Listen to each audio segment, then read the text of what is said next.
Extra గొడవలు create చేయకుండా కొంచెం బాధ్యతగా మాట్లాడటం, అవసరమైన చోట భుజం కాయటం. As part of NDA this is our responsibility.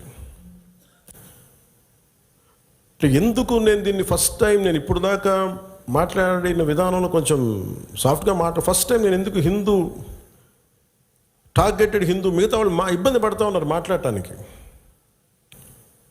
ఉగ్రవాదులు టార్గెట్ చేసి హిందువులను చంపారు, ఇది సత్యం అంతే. వాళ్ళు అన్న మాట నాతో ఏంటంటే, మధుసూదన్ గారి భార్య ఇఫ్ ఆమె ముస్లిం నన్ను స్పేర్ చేసేవాళ్ళు సార్. మేము చేసింది పాపం బీయింగ్ హిందూ పుట్టడమా మేము చేసింది? కనీసం మా చేతుల్లో ఆయుధాలు కూడా లేవే, మేము సైనికులం కూడా కాదే, మేము బిడ్డలు ఇద్దరు అక్కడే ఉన్నారు.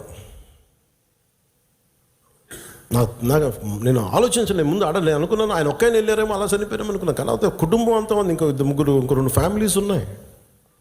అందరి ముందు దారుణంగా చంపేస్తే ఇంకా ఇది భారతదేశం కాబట్టి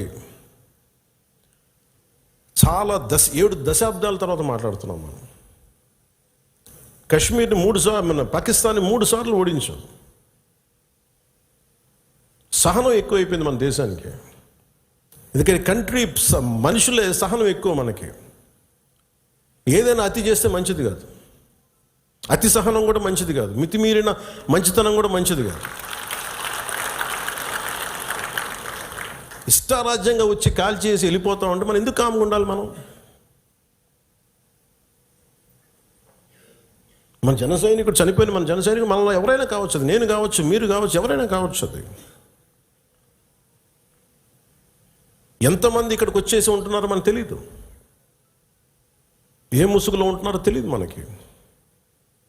సో మీరు వెళ్ళేటప్పుడు ఇది నిరంతర పహార, eternal vigilance is essential element for democracy.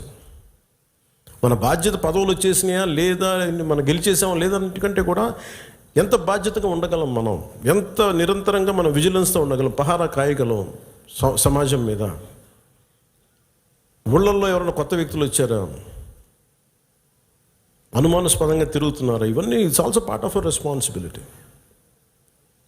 So నాకు ఇది 3 సార్లు యుద్ధం ఓడిపోయిన తర్వాత మన మంచితనం ఇంకా అర్థం చేసుకుంటే ఇలాగ వచ్చి ఇళ్లలోకి వచ్చి చంపుతారు. షికార్కి వెళ్తే, సరదాకి వెళ్తే చంపేస్తారు. దీనికి మటుకు చాలా బలమైన స్టాండ్ తీసుకోవాలి. అందుకే నాయకులందరికీ కూడా, జన సైనికులందరికీ కూడా, వీరమలందరికీ కూడా ఇది ధైర్యంతో కూడుకున్న పని. ఉగ్రవాదులను ఎదుర్కోవడం అంటే ధైర్యంతో కూడుకున్న పని. Though we are a regional party, we didn't expand as on now. We confined only to state, AP, కొంత తెలంగాణ. కానీ మన ఆలోచన విధానం జాతీయవాదం. ఇది మీరు బలంగా ఉండగలిగితేనే రేపొద్దున యుద్ధ పరిస్థితులు రావచ్చు, రాకపోవచ్చు నాకు తెలియదు యాజ్ ఆన్ టుడే. బట్ కొన్ని 7 అంశాల మీద నిర్ణయాలు తీసుకున్నారు. ముందు వాటర్ ఆపారు అంటే కొంతమంది మాట్లాడుతారు, కొంతమంది లీడర్స్ ఎంత లౌకికవాదం, ఎంత సెక్యులరిజం అంటే అందరికీ, ఎంత సెక్యులరిజం అయిపోయిందంటే అందరికీ. నేను అనేది మన కంట్రీ స్లోగనే సత్యమేవ జయతే. Unlike America, in God we trust అంట.